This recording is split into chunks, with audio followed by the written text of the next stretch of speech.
I type in Google Trump assassination attempt, and I click on the first search result. I start making a video, and halfway through, I realize that something is weird.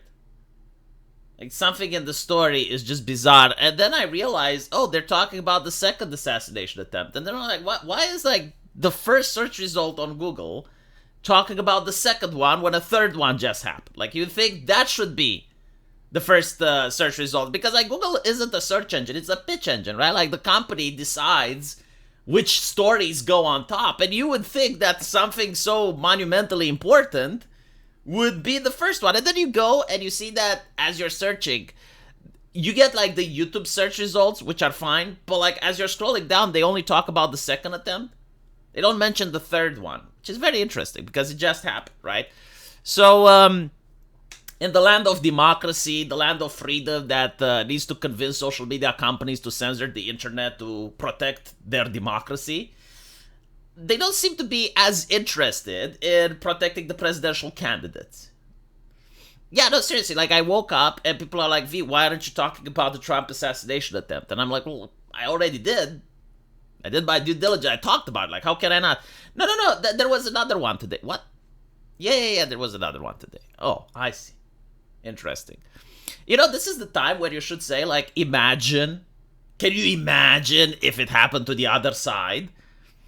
Because, yeah, I genuinely think that if something were to happen like this to the Democrats, like to Kamala, you would have her at every single talk show in a bulletproof glass. Like she would just be in one of those, like, little cages that the Pope used to go in, right? And it would be, like, bulletproof, and she would cry about how dangerous the MAGA people are and how unhinged the political opposition is, and how the Democrats need to pass more laws to crack down on free speech and misinformation and radicalization. Like, it would be nonstop, like 24/7. You would not be able to get away from it. Now they don't even want to show the picture with the flag, right? Because it makes him look too good. You bet your ass if Kamala Harris had that, like, not only would they show it on every single page 24/7, you would see it on buses, you would see it on anything. Like, you'd see it on t-shirts. Although probably they wouldn't like the American flag. Like, they would replace it either with the Amazon flag or with the Palestinian flag or something, right? Like, they wouldn't just use, like, the American flag behind Kamala. Do they have American flags at Democrat rallies? I think they do, right? They must. Like, a couple of them at least, right? I remember when Hillary Clinton was doing her rallies and I was pointing out, dude, there's no American flags. Like, I see a Mexican flag, I see a Palestinian flag, I see LGBT flags, but there's, like, no American flags there. And of course they're not, right? Because the Democrats believe that America is systemically racist. They believe that America is evil, that the Republicans are trying to destroy democracy, and this causes stochastic terrorism. So if you're not familiar with the concept of stochastic terrorism, it means that if you push for certain rhetoric long enough and on a large enough group of people, while it is not predictable that any individual would snap, it is predictable that percentage-wise, some individuals would decide to take matter in their own hands. Kind of like the Pizzagate thing, right? Like, they were talking about it nonstop, and eventually a guy actually picked up guns and went to that restaurant. Like, it is predictable, right? You cannot predict, like, the individual that will do it. Obviously, like, if you have a family member that, like, constantly watches the news, like, it's not certain that they're going to do anything about it.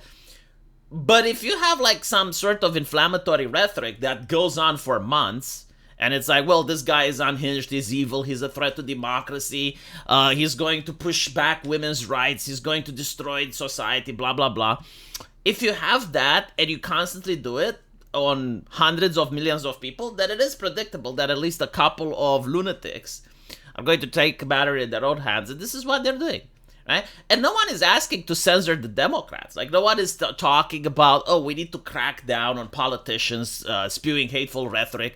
We need to crack down on the mainstream media for spewing all of these dangerous things. No one is doing that, right? Like, the crackdown is always on the citizen. I don't think this is what the American founding fathers intended when they wrote the Constitution, that in in the country, it should be like the mainstream media and the politicians that have the ability to say whatever they want, but the crackdown should be on the average person. Wasn't that what was happening in Britain, where the Americans fled from? Because in Britain you had the monarchy, right? So like the royals and the aristocrats can say and do whatever they wanted, and the crackdown was on the peasants. So yeah, apparently there was another assassination attempt. Is this the fourth or the third? Because I lost count at this point. I think it's the third. And apparently it's a man near the Coachella rally. The man armed with guns and a fake press and VIP entry pass was intercepted. And the police saying they probably stopped a third attempt. So Van Miller, 49, was stopped in a black SUV by deputies manning checkpoints about a mile from the former president rally. We probably stopped another attempt. They were different enough to cause the deputies alarm because he had fake entry passes. Miller is believed to be a member of a right-wing anti-government organization, according to Sheriff Bianco, and was plotting to kill Mr. Trump. Yeah, like a lot of people are believing that only left-leaning people are deranged against Trump. It's like, no, there are a lot of elements on the right that don't like his association with Israel, and they don't like some of his policies. But that should also be concerning. Like I noticed the media goes, oh, well, they were right-wingers, so it's fine. No, it's not. No, it's like assassinating presidential candidates is not fine. Like even the concept of it should bewilder people. If you want to believe that you live in a democracy, right? It's getting so bad that there are conspiracy theories that this is why Kamala Harris is doing so poorly at interviews, and every single time she speaks unscripted.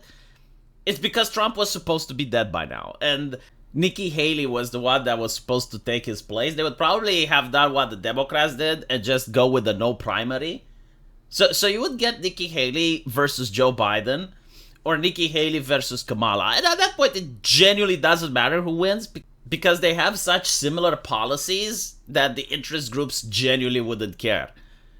I think this is why Kamala Harris wasn't even prepared to talk about her policies for a while. Like, she was the first presidential candidate that I have ever seen that you would go on her website and there was not a single peep about policy.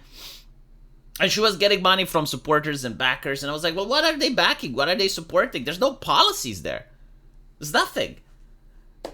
And because if she was running against Nikki Haley, she wouldn't need to talk about policy. Like, no one cares. It's the same policy, right? No, seriously, correct me if I'm wrong, right? Like, are there any Nikki Haley supporters? Like, can you please tell me what exactly she wanted to do that's different than Kamala Harris or Joe Biden? The thing with that would happen is a similar situation to UK, where it doesn't really matter if you vote Labour or if you vote Tories. It's kind of the same thing you're getting. I guess you could say, well, Labour is a little bit different because they have more restraint, and the changes still happen, but they happen a little bit more gradually, right? They're running under the speed limit. So you end up with the illusion of choice. You can vote for someone that accelerates the ship, or you can vote for someone that slows down a little bit. But you can't vote for someone that just turns the ship around. Like, that is not an option. And then you have, well, this is what people voted for. It's like, yeah, but like their choices was between a rotten apple or another apple that's also rotten. And it's like, well, why did you choose the rotten apple? Well, yeah, people didn't choose that.